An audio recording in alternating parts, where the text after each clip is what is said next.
On the line is Dom Bratzel of Hobart band Slaughterhouse Surf Cult. Good afternoon, Dom. It's great to have you with us, Oh, mate. thank you, Anton. It's great to be here. Absolute pleasure, mate. Slaughterhouse Surf Cult have been on the music scene since 2018, of course. The band's music has been described as a combination of classic punk and post-punk. Can you tell us a little bit about the band, who you all are and what each of you play? Yeah, well, my name's Dom. I sing and play guitar. And then we've got a really beautiful bassist called Elliot Courtnidge, and he does a bit of singing too. He's the best musician in the band for sure. He's an incredible musician in his own right, multi-instrumentalist. And then we've got a beautiful young guy called Alex Van Nieuwenhuis, and then he's been around for a couple of years and just recording his own stuff. And he's a guitarist. We're actually all guitarists. But Right. yeah, so he's a really exciting young musician, and really lucky to play with those two boys. I really love it. That's fantastic, mate. Look, I read somewhere where you were quoted as saying that since the band's inception, you've been working towards developing an identifiably Tasmanian sound. Can you expand a little bit on this for us, mate? Yeah, it's a kind of it's the scene's quite interesting down here. Tassie's got like a really quite a unique feel from, as you know, Australia's a huge country as it is. So, you know, the top end's incredibly different to, you know, where you are in Victoria as it is, you know, in Tassie, and you know, it's so diverse. And I think Tassie just really has a very interesting feeling generally, both geographically and socially, and you know, all of that stuff. And there's a bit of a chip on the shoulder, having that particular convict heritage and a really dark Indigenous history and all of that. You know, Yeah. a really kind of terrible history since colonialism. And a really positive history before that, and a history of survival with Indigenous Tasmanians too. But Tassie really just has a really unique feel to it, and you know, I think that the band really wanted to kind of identify with that, and Right. kind of celebrate that. And a lot of the kind of lyrical content, I guess, are kind of based around Tasmanian themes, because we kind of write about what we see, as many people do. But yeah, so the sound is, you know, there are a lot of punk bands down here, and it's really nice being a part of that. And all of those, you know, the guys down here do have quite a unique sound compared to, you know, other Australian punk. It's the Melbourne and Sydney scene and stuff like that, all slightly different. So we're really happy to be a part of something that does sound slightly different to the rest of Australia. That's great, mate. And what about the history of the band? We mentioned you were formed in 2018, of course, but can you tell us a little about the history of the band, how it all started, and how Slaughterhouse Surf Cult came to be? Yeah, totally. I can talk about that. I think it's just, you know, it's not a unique story by any means in terms of just, a couple guys coming together and wanting to play music. I think maybe, you know, I've always been at the one member, you know, that stayed pretty consistent throughout that time. We've seen a couple, lineup changes over the years. Right. And I think that, you know, I was playing in a band, before that were quite, you know, quite self-interested in terms of like playing music that I really wanted to listen to, but it was quite heavy, and I just found that it wasn't very, it didn't have like a very wide reach, Right. I found, and kind of, it sounds a bit of like a sellout thing to do, but I was kind of really wanted to start a band that could, you know, that a wide range of people could really enjoy, and like, you know, still be true to myself and what I like to listen to and what I like to play. And so that was the kind of thing, you know, I was writing songs that were a little less, I guess, jarring and grating, but having more melody and stuff like that. Right. Having said that, it was still like the stuff that we have become is, you know, the band that I kind of always wanted to listen to and be. So that's great. So we started off around 2018. So it's been a bit of a slow burn in terms of, you know, what is it, 2023, 2022 Yeah. right now. So it's been a couple of years. But, you know, that time, you know, we had COVID in there. Yeah. Right at the same time, I started my professional life as a teacher. And Right. so many things happened during that time. So it's made it quite a, it's gone, you know, parallel with, you know, our own lives and stuff. So it's Right. been more of a slow burn, but it's been really great. And, you know, the past year's just been better than ever. So it's been a really fun 5 years. But that's where it started. Fantastic, mate. And look, and what about the name? What a cool name. How did the name come about? I think it was just Yeah, it's a good question. You've forgotten. Hasn't come about. I think, yeah, I think it's just like it was just a silly thing. It was just a bit. I thought the word slaughterhouse is like pretty brutal, like spelt slaughterhouses in like cattle going in there or whatever. Right. It looks pretty brutal, but then if you put a like the Bauhaus or something, it looks quite camp. So I thought it was quite a funny combination. Yeah, that's and right. then the Surf Cult was just a little tail to chuck on in there because I wanted a long band name, but there wasn't too much, not too much to it. I just thought it was a bit of a funny play on words. And what about some of the acts who have influenced the band along the way? Are there any acts in particular who have influenced the band's sound? Oh, absolutely. I think that there's a real range of influences there, but the ones that really shaped the sound as it is, and the sound has really evolved. I mean, we were talking just before we started recording, we were talking about the kind of diverse sound that we've got, and the sound definitely has changed, right? But I think that the consistent bands that have influenced from like a Melbourne band called Eddy Current Suppression Ring. Right. It's a really just a phenomenal Australian punk band, and a massive band, but probably aren't as well known as they should be. Then we've got some beautiful West Coast punk bands like the OCs, which are a really massive band, and Ty Segall and stuff like that. Yep. But those two are probably some really big ones. Total Control from Melbourne, they're actually Eddy Current kind of side band. But there's a whole range of things in there. I mean, everyone's inspired by everything, aren't they? Yeah, the list could go on forever, I guess. I mean, I ask that question all the time, and it's just, sometimes I feel really bit guilty because people sort of they put them on the spot a little bit, and then also there's so many. You know what I mean? To sort of try to pick one or two or three is sort of always pretty hard.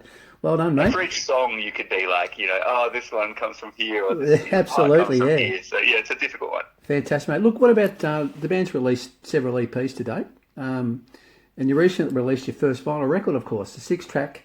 It's Just Violence. Congratulations! It's a fabulous record. Oh, thank you so much. Yeah, it feels like a real achievement. We're really happy to get that out there. Yeah. Yeah, fantastic, mate. Look, and I've got to say that one of my favourite tracks on the record is track 1, Comes From the Mountain. Absolutely sensational, mate. Can you tell us a little bit about that song, Comes From the Mountain? Yeah, that's a really... we seem to have this thing for our releases to start the tracks, start the whole release with quite a confrontational style of songs. They always come in pretty hot. And this is a really good example of that. The song itself, it's a pretty... the composition is really cool. I really like it. It's kind of just based around... We're a really simple band at the heart of it. We're always based on, it's more with a focus on energy, Right. So if we can play quite simply, it really allows us to transfer a lot of energy. And that's a really good example of that. It's kind of... It hangs on... it's always got this repeating motion that hangs on the E string, the lower string, and then that slowly changes, and I really enjoy the vibe that changes. In terms of lyrical content, when I was writing that, I was, as I said, brought up before, I'm a teacher, and I was teaching a lot about Wilfred Owen, and he's got this, his kind of most famous poem is something called Exposure.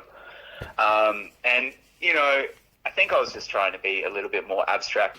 Yeah, so that one is kind of a more, I was just, I guess as I was writing and recording the demos, I was really thinking about Wilfred Owen and this poem Exposure that was written in World War One. Right. It's not exactly a World War One song, but there's just some really, he kind of wrote about the soldiers are facing the enemy, but actually the main enemy that they're facing is the weather.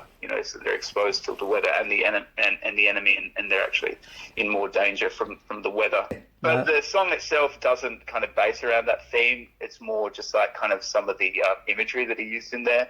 And then there was then I had this crazy dream, Anton. I'm not religious at all, but I had this really crazy dream where I was like praying and like legitimately praying, and I woke up, that morning, and I was like, wow, that's a really full-on thing, and I didn't know where that came from at all. So there was a couple of things going on, and so even though it doesn't really have a really like defined story as a lot of our other songs do, it's just more of an amalgamation of a lot of things that I was experiencing at that time, and I think it matches the music really nicely. Yeah, no, that's fantastic, mate. Look, I know that It's Just Violence, and the other releases are available on Bandcamp and Spotify, of course. But in addition to Bandcamp, is there anywhere else where we can get a vinyl copy of It's Just Violence? If you're online, is the best place to do it. Right. Through Bandcamp is the best way to do it, for sure. You can always, if that's a bit challenging, you can always reach out on all our socials and send us a message, and we're always happy to oblige like that. Down in Tassie, we're at a couple record stores down here if anyone's travelling around. But, fantastic. For your listeners in Victoria, if they're keen to cop a copy, just send us a message or go on Bandcamp. Great stuff, mate. Fantastic. Look, and with the EP, it was only released recently, of course, but I've got to ask whether you're one of those bands that immediately starts thinking about the next one. So as soon as you get one out, you're thinking about the next one and what you need to do in relation to that. Or is it a bit early? Yeah. Oh, no, you're completely right. It's such a long process. Right. Like recording music and releasing music. It is so long, and it's for somebody like me who I'm pretty like I like to get things done, pretty quickly. Right. It can be quite challenging because you write the music, you get it ready with the band, then you record it, and then you get the art done, then you get whatever done, then you finally have time to release it. You're dealing with months and months and months and months. Yeah. So for us, we've got other stuff. We're ready to record and start that process, and that's some songs that we just won't play live until we release that. And there's some really good songs in there that I'm really happy about. I think some of our best work. Fantastic, mate. And what do you think in terms of an album, or are you sort of a little bit early to sort of work out what you're doing?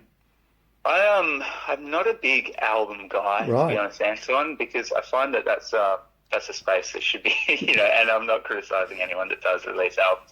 I feel that's a space that's best left for, bigger bands and bands that have a bigger following and stuff. I find for people, for people, of bands of our kind of level and calibre, I find that EPs work really successfully for us anyway, because we can release them quickly. We can, the turnover's quite quick and stuff like that. And also, I think that the amount of time that it'll take for me to write an album, the style would change too much even within that time. So EP is just for me, Anton. Fair enough, mate. And look, what about gigging? I know you guys, and you mentioned the word, you bring a lot of energy to your music. And look, I've heard that you're really energetic when you perform live, mate.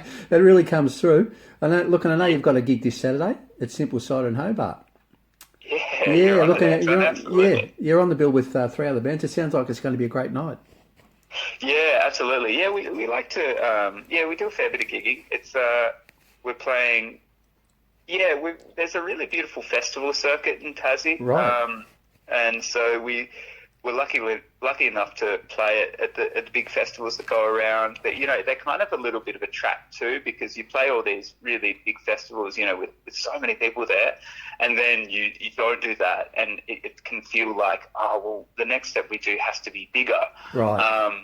But it's actually a real trap that I think many people down here fall into, because so instead it's like really nice to play these things and then kind of be comfortable to go back into more of the pub or the local music venue and have just as much, if not more fun, there. We hosted a really mini festival down here in Hobart, a month and a half ago, and that was just like the best thing we've ever done. Right. It was only about 200 people in there, Great. which, compared to the other festivals is nothing. Yeah. But it was just like the best atmosphere, the best vibe, and that was just the funnest thing, as a band we've ever done. So we like to play, either on the big stages or on the little stages, and just have as much fun as we can. Oh, that's fantastic, mate. And you preempted my next question. I was going to ask you all about the festivals, because I know you've played several, mate. So great stuff.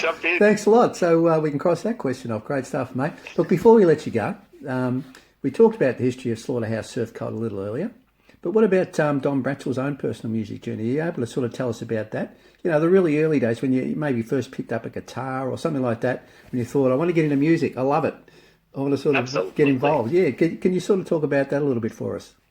Yeah, nothing, as I said before, it's nothing revolutionary, but it was kind of, I was in early high school, maybe grade 7, and I was just shown, a style of music, and it was just like, it was just your Metallica and your Slayer and stuff like that, right. Whatever it may be. there was these older guys, in a year or two above me who were just playing the most phenomenal, like incredibly gifted to this day, like, would be better than a musician I am to this day. And I was just watching these guys just like, this is incredible. And so I was so inspired that I just like, I just had an acoustic guitar at home. It was my mum's acoustic guitar. And I was just learning all these metal songs that I wanted to learn on an acoustic guitar, would you believe? And then it just slowly over the years, I'll still happily listen to metal for sure, but you learn other genres and you find out that I've gotten into kind of post-punk, when I went to college and all that stuff. Right. And then I learned how to play that on guitar, and then I found that that garage punk that I play now. And so it was just a real process of finding the music that I really wanted to play and just learning how to play that on guitar, as it went. But not a particularly gifted guitarist, nor vocalist, I have to say, Anton, but really just like really enjoys, just have really enjoyed it. And and there was a really natural progress of learning what to play and how to play it. That's fantastic, mate. And once again, I think you're being pretty modest, mate. You sound like a pretty good guitarist to me. Oh, great stuff. Look, thanks so much, Dom, for joining us today. It's been an absolute pleasure, mate. It's been so much fun, man, and thanks for the opportunity. Absolutely, mate. That's fine. And look, and good luck with that. It's Just Violence. And and also the gig this Saturday night at Simple Side. It sounds like it's going to be a great night. I appreciate it, man, and thank you so much for your time. That's okay, mate. We'll have to catch up again soon. Looking forward to it. Okay, Dom. See you, mate. See you, Anton. Bye.